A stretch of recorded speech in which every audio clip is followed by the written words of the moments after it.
अगर आप बिहार या सीमांचल से हैं तो इस कहानी को और इस वीडियो को पूरा ज़रूर देखना चाहिए। मैं हूं आकिल जावेद और आज 4 मार्च है और आज ही के दिन 1921 में बिहार के सीमांचल से मशहूर साहित्यकार और पद्मश्री अवार्ड से सम्मानित फणीश्वर नाथ रेणु जी का जन्म हुआ था। हम उसी फणीश्वर नाथ रेणु जी की बात कर रहे हैं जिनकी मशहूर उपन्यास मैला आंचल को चंबल के डाकुओं ने चंदा करके खरीदा था। एक उभरते हुए लेखक 1960 दशक में चंबल के डाकुओं पर किताब लिखने के लिए और उनके बारे में लिखने के लिए घाटियों में घुमा करते थे। चंबल के डाकुओं ने उन्हें एक बार पकड़ लिया और उन्हें अपने सरदार के पास ले गए।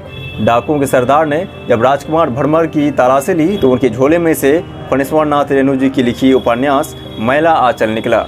उस मैला आंचल को पढ़ने के बाद डाकू काफ़ी खुश हुए और सबसे ज़्यादा खुश तब हुए जब कटिहार जिले के कदवा के रहने वाले पात्र नक्षत्र माली के बारे में पढ़ा। उसके बाद डाकुओं के सरदार ने चंदा करके उस किताब को मंगवाया था और अपने सभी साथियों तक पहुंचाया था।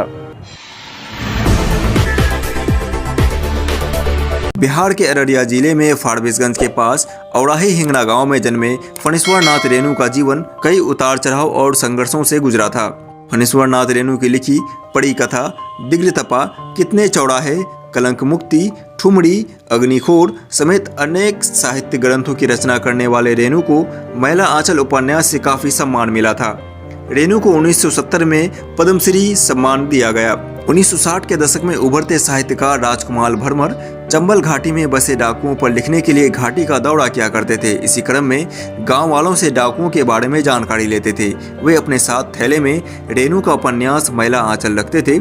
एक बार डाकुओं के दल ने राजकुमार भरमर को पकड़कर अपने सरदार के पास हाजिर किया।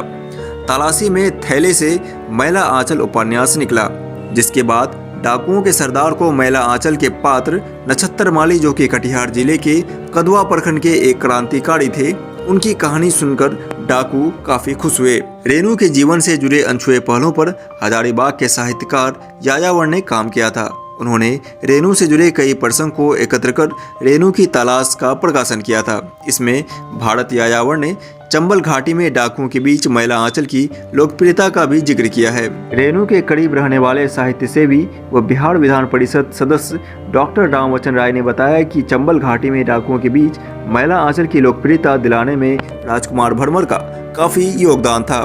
नक्षत्र माली 1974 के दौरान खाद की कालाबाजारी को लेकर पूर्णिया में प्रदर्शन किया था। प्रदर्शन में रेणु के साथ अन्य लोग भी शामिल थे। इसी क्रम में रेणु को पूर्णिया जेल में भी बंद कर दिया गया था।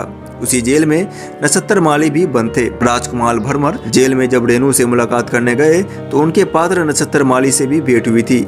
रेणु की ओर इशारा करते हुए कहा था कि यह गजब संयोग है जब लेखक और पात्र एक ही जेल में बंद है।